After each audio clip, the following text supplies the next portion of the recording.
DSBM, or depressive black metal, is a style of music that's a branch off of black metal, only the characteristics about it is that it's a lot more emotive driven. And if you're wondering what kind of emotion makes up the components for DSBM, well, just the genre name alone kind of speaks for itself. While this style of music doesn't necessarily have anything too different from the traditional sense of black metal, its real standout features have more to do now with the lyrical themes being brought forth. As one would guess, it has to do with themes of depression, self-loathing, self-harming, and really anything that's like extreme negative emotions are now being brought at the forefront with its overall themes and vibe. However, there are some black metal bands out there that are labeled such as DSBM or depressive black metal that expand upon this style more to just add in other features. And you'll notice some of the bands I'll be talking about include forms of post-rock, post-punk, and even to an extent classical music that I personally feel like it fleshes out the sorrowful and moody vibe they're going for a lot more and just makes the overall style a lot more tasteful. In traditional fashion, whenever I do a video on one specific genre of music, I'm always curious to know what were the beginnings of it. Who were the harbingers and prototypes that helped pave the way for a style of music to become what it is as we know it today. And when it comes to depressive black metal, one thing to point out immediately is all of these early bands that are affiliated with this style of music becoming what it is that none of them were outright saying, I'm part of a depressive black metal band. What they were essentially doing in the early 90s, these names I'll be talking about, is they were exploring more of the emotive aspect that you could attach with black metal. In hindsight, it does make sense that depressive themes would be attached with black metal, considering the fact that when you look at 90s black metal, especially in Norway, a lot of it was so advertised with this idea of like anti-life. And what would be more anti-life than having themes to do with depression? As for what many believe to be the first example of depressive black metal, that would go to the Norwegian black metal band called Strid with their 1993 demo, End of Life. This demo only has one song and it clocks in a little over 11 minutes long. And if you were to compare it to today's standards, it's really nothing groundbreaking. But for its time in 1993, it was molding the ideas of attaching relatable emotions into black metal now, with the very dramatic guitar riffs that play out towards the end, to the anguish and tortured vocals that are just screeched out whenever you hear them. It was given this sense now of trying to have more of this relatability into black metal that I feel like even though these guys really didn't do that much during their time releasing this one demo and one EP and then I think like another split 15 or 13 years after that, I think what gives them their attention and notoriety is when people look back into the history of this very niche little genre, you'll end up finding these guys at the start of it. As I continued to do research into the early formation of DSBM, some of the information I was quite familiar with, while others kind of caught me off guard. One being the fact that I've seen a lot of people attribute that Burzum's third full-length album, Vysli Sataros, is considered to be one of the pioneers for DSBM. And this is surprising to me because when I think of Burzum, the last thing that comes through my head is depression or any of these like very negative emotions.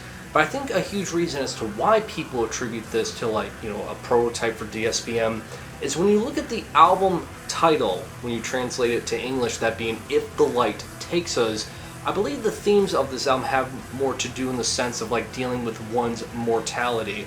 Along with the fact when you hear Varg's vocal approach with these wretched and tormented like shrieks and yells that are very over the top, it mirrors the energy of other DSBM bands that would come out years later. So I kind of understand it, but again, I wouldn't at any point call this like DSBM or anything of the sort, but I get the fact that it's kind of like paving the way for more of these like emotive ideas to come forth into the style of black metal. But from what I've always known to be the biggest influencer and pioneer to what DSBM was going to become would be credited towards Bethlehem. And when you look at their debut full-length album, Dark Metal, that came out in the same year as Burzum's third full-length album in 1994, you start noticing now when you understand what dark metal is to them, which I've talked about before when I did my explaining video on Bethlehem, is that they viewed dark metal as it's not necessarily black metal, but it has themes to do with all of these very extreme and negative events that have happened into your life, and the music from the instrumentation to the vocal performance is supposed to be a representation of that. So even though Bethlehem labels it to be dark metal, when you look at its overall characteristics, it resembles very strongly of DSBM as a whole. Along with the fact with their follow-up full-length album, Dictus Te Necir, which translates from Latin to English, that being you shoot yourself, along with the fact that it's dedicated purposely to victims, I just feel like aesthetically and mindset-wise, it embodies what we know DSBM to be to a T. Another important figure that I feel like played a vital role into fleshing out the aesthetic for DSBM that I personally feel like doesn't get enough credit for doing so would be Abyssic Hate. Because when you look at the discography of this project and realize that some of these releases are titled such as Depression, Life is a Pain in the Neck, to even the sole full-length album titled Emotions, you start realizing by just the album titles and album artwork that it's painting a very black and white mindset now with DSBM projects. That it's very self-loathing, very self-destructive, self-mutilating, and really showcasing to its audience the emotions that it's trying to portray are anything but optimistic. And the last band that I want to give credit to for being a kind of like harbinger prototype figure for DSBM would be Sortsind, a very short-lived black metal band from Denmark that only has about, I think, 3 releases under their belt in their discography of 2 full-length albums and 1 EP. And to be honest, the material that you will hear from their releases is honestly really well done, as there's a lot of like this genuine kind of like depressive, sorrowful, and miserable atmosphere and tone being played out throughout all of their releases. And a huge reason that attributes to that is also a humongous reason as to why this band isn't around anymore, as their vocalist, I believe her stage name was Smert, sadly committed in the year 1999, and she was only 24 years of age. Just like what I talked about earlier in this video with Strid, what makes Sortsind an important figure here is, again, it started opening up the floodgates for more of these like very negative, dark emotions to be attached with black metal. Thus again, you're having more of this relatability now when you hear it. With every band and project I've talked about so far in this video having somewhat of an association with the overall formation of what DSBM is today, I personally feel like the most impactful one in terms of the visuals, the concept, and the overall just presentation that a lot of people kind of affiliate with DSBM would be none other than Silencer with their 2001 full-length album, Death Pierce Me. This album tends to have a mixed reception among the black metal fan base, as some tend to praise it for its impenetrable, dark, dismal, and bleak atmosphere, while others tend to criticize it negatively solely because of the vocal performance being so high-pitched and over-the-top that it doesn't sound so much as it's trying to be depressing, as it comes off so outlandish that people find it in a more humorous and cartoonish sense. Regardless of what you think of this album, I feel like a humongous reason as to why people find fascination with it is not because of the music or Silencer or the album Death Pierce Me, but it solely has to do with the vocalist, that being Drohtnung.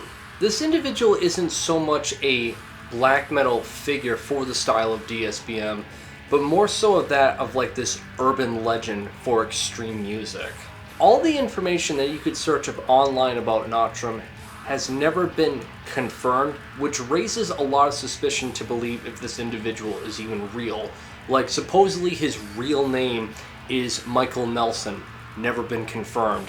Or his birth date being in September of 1975, that's unconfirmed. Or the times that he's been in and out of mental health hospitals, there's never any documentation or any recorded evidence to prove that he has been. And the real compelling evidence to me that showcases that this man is definitely not real is the thing that stands out about him the most. That being, if you look at his hands, supposedly he surgically removed his hands and transplanted pig legs onto them.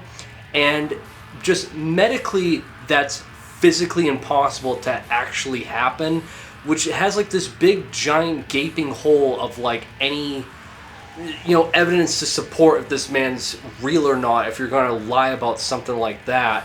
So again, I feel like we're just interested not so much about with Silencer of the music, but more so of the myth of this individual. Regardless of what you think of Nachtrum or what you think of the music of Silencer, it got people talking about this project and invested with this like overly dramatic sense of DSBM. As well too, I believe there was also rumors that whenever Silencer recorded the vocals, that Nachtrum would self-mutilate during recording sessions to really enhance those high wailing screams. Again, whether it's true or not, who knows, but it just adds to the overall essence and vibe of what DSBM is trying so hard to do, that, again, as I stated, regardless if you believe if this is real or not, if you like it or not, it got the ball rolling to just make DSBM all the more unforgiving and compelling with depression. But during the same time period as Silencer, one band that was legit, there was no question about it, they made it very upfront what their viewpoints are with this emotion and doing live shows with self-mutilating and just really making it known with their overall history and what they're all about with being depressive black metal, is none other than Shining. One thing I've always been wondering, even before I was doing research for this video, was who was the first band to outright claim that they are a depressive black metal band? Because everything I've talked about thus far has never outright stated such a term, but I can't guarantee that this is 100% factual, other than I'm just going off of what I know. But I'm strongly speculating that the term DSBM originates from Shining. Best evidence that I can give you is with Shining's second full-length album that came out in 2001. On the vinyl issue of it, on the back, it states that they are the Squadron of Stockholm. And in the 2013 reissue that Osmos did for Shining of the same album, in the gatefold it stated that they are the originators of black metal.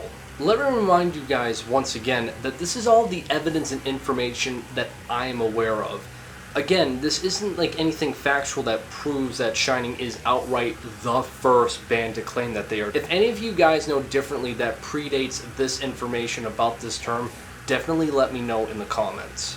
While Shining and Silencer are both really impactful and influential figures, the big difference between the two is not only is Shining still active and still releasing music with a larger discography, but it really has to do with the fact that Shining is unquestionably real. Their frontman, being the very infamous Nicholas Kvarforth, has had a very troubled life since his beginnings from all the interviews I've heard from him, but it's really impressive to know that Nicholas started Shining at the age of only 12 years old and released the first EP for this band back when he was only 14 years old in 1998. A lot of Shining's early releases are often credited for help paving the way for the unapologetic and ultra bleak approach into DSBM as we know it today. But the album that's often credited to be like their magnum opus, not only being the best Shining album, but even credited as like the best depressing black metal album, is their fifth full-length titled Helmsteed. That the best way I can summarize this album is it's a tour de force of anything and everything that has to do with negative emotions. Showcasing a bit of my bias here, but I am in no way, shape, or form like a big Shining fan, but I really got to give it up to them on this particular album because honestly, the pacing, the musicianship, the vocals, the overall composition and vibe of this album is really soul-crushing. It really is a very depressing black metal album, simply put. One of the best albums to start out with to really give you an idea of what you're setting yourself for, but also still wanting to have like, you know, a really well constructed album overall, honestly, is this full length right here.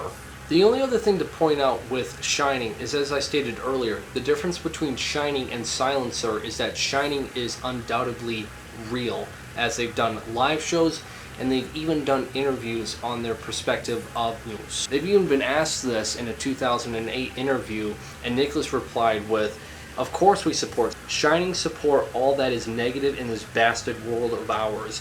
We have had a couple of cases in the past with people whom have ended their lives under the influence or partially under the influence of our work, and of course this is a true blessing indeed. Yet we pray for increased numbers of fatalities." This is where I need to sidetrack for a bit and showcase my own personal bias as to why, even though I'm making a video about DSBM, I do have a bit that I really dislike about it. Mainly because of the fact that when it comes to a lot of these bands that are classified under depressing black metal or DSBM, is that they seem to be so focused on the gimmick of their emotions and portraying, almost in the sense, a good thing, that it's kind of hard to take seriously. If you're so into the idea of, you're for it like so much of the time, it's like, you know, a lot of people start to wonder, why aren't they committing? Why aren't they fully for it all the time? Like, you know, the bands in question here, which just makes it seem very unauthentic, I guess.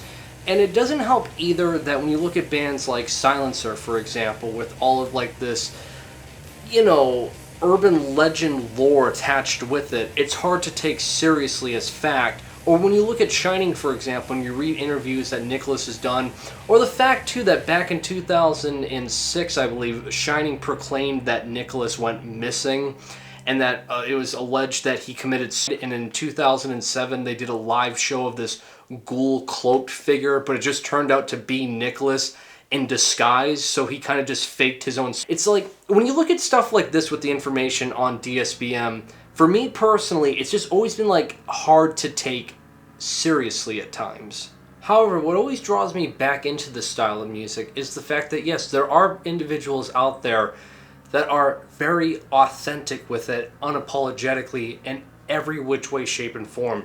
And the best evidence I can prove to you with that is when Noisy did a 3-part interview series called The Darkest Shadows of Black Metal, where they interviewed Strid, Xaster or Scott Connor, and Jeff Whitehead from Leviathan. It's a very well documented series that I would encourage anyone who hasn't seen it to watch it here on YouTube. And when you listen to everything being said and watch just their overall interactions with the interviewer, especially Scott Connor from Xaster, it really doesn't take that much of a high-class psychiatrist to realize that this man is just really not all there emotionally. He just looks broken in every which way sense. And when you listen to really any Xaster material, there's really nothing about it feels like a gimmick. It's just this very unapologetic way of Scott Connor portraying the emotions and thoughts that are basically rendering in his head all the time, non-stop. And really, Xaster is another great band to start off with if you want to get familiar with DSBM of any sort. As for Jeff Whitehead from Leviathan, this is somewhat of an oddball take because Leviathan isn't necessarily deemed to be a DSBM project. However, it's very adjacent to it just because of the emotions being portrayed on this project. For example, the debut full-length album that tends to be the fan favorite, that being, I've even characterized it as one of the most depressing black metal albums I've ever heard, because this whole album in terms of its concept has to deal with the idea of going through and committing, you know, piece by piece, track by track, and it's very unapologetic. It's very grim. It embodies just like these very negative and kind of like terrifying emotions as a norm now. And when you pay attention to the documentary series of all of Jeff Whitehead's parts on it, you can see that this man is not really that open of a person. He's very negative both in his looks and his overall tone. He just sounds and looks miserable the whole time. And when you take a look at his overall history and his childhood and just his young adulthood, it's very screwed up, and he tries to portray that onto his music project of Leviathan. Thus, it gets a lot more of this like authentic feeling and sound when you listen to it, and it's a huge reason as to why he's gotten such a dedicated fan base throughout the years. What separates projects like Xastra and Leviathan from Shining, from my own personal view, is, as I stated, yes, all of them have gone through some very negative events in their life, and they try to portray that onto their music. It's just with Xastra and Leviathan, yeah, you can say that the gimmick of it is their emotions and their overall life events, but they're not trying to portray it as like a selling point. They're just doing it to just portray these events because they're doing it unapologetically. Whereas Shining, it feels like what he's trying to do is enthrall himself in the idea of, like, it's a good thing. Like, yes, this terrible thing, let me cope with it by just stating that I love it and I want people to commit suicide. And that's where it becomes a bit more gimmicky, and that's for me personally where I have a hard time, like, accepting Shining to be authentic during some of their material. And I feel like that's what differs between the three. As for the rest of DSBM from the 2000s to present day, what I've noticed is that you'll typically get this style of music done in three different ways. And while there are obviously other ways of portraying DSBM, these are the three main that I noticed. Either you have DSBM bands that are just super on the nose, that it's ultra depressing, that it's very grim, there's no turning back, or it's very melancholic, where it feels as if they're sad, but they're trying to be at least hopeful for the idea of something better, which I feel like tends to be at least the most tasteful and the ones that I gravitate towards to the most. Or you get DSBM bands that are just super aggressive in the sense that they're very mad, they're very angry and super miserable, and they're depressed in the sense that they just want to lash out on the world. Starting off with the ultra grim and bleak, having that mindset of there's no turning back and it's ultra pessimistic, honestly, I would recommend the band, and their name's also really on the nose too, with Make a Change. Now, I know the name, as I just stated, is very on the nose, and I'm going to be real, when I was getting into black metal and learning about DSBM, I really remember just looking at this name and being like, that's too try hard. I just can't even like bother with it. But to be honest with you, as hard as it is to get past the name, the music is honestly pretty well done. Yeah, the tracks are pretty lengthy. Usually you'll have a track by Make a Change that goes for like 10 plus minutes long as the norm. And even though they are a bit repetitive, it's still done with a bit of aggression and some thickness anyway with the drums, that the percussions don't come off like so hollow like other DSBM bands that go for like such a grim sound that everything just kind of like falls apart to the point that it just feels try hard. Make a Change at the very least has some, you know, grit with their approach that I feel like can be at least digestible on that sense. So even though all of their albums kind of stand shoulder to shoulder with one another, as there's really not much of a change up in terms of at least the themes anyway, the music still has some kick to it, and honestly at points there is a bit of like melancholic types of playing, at least with the acoustics when they come in and out, and the vocals are at least executed very well with, again, grit. It's the only black metal band in this kind of style of DSBM that just has like an actual punch with it.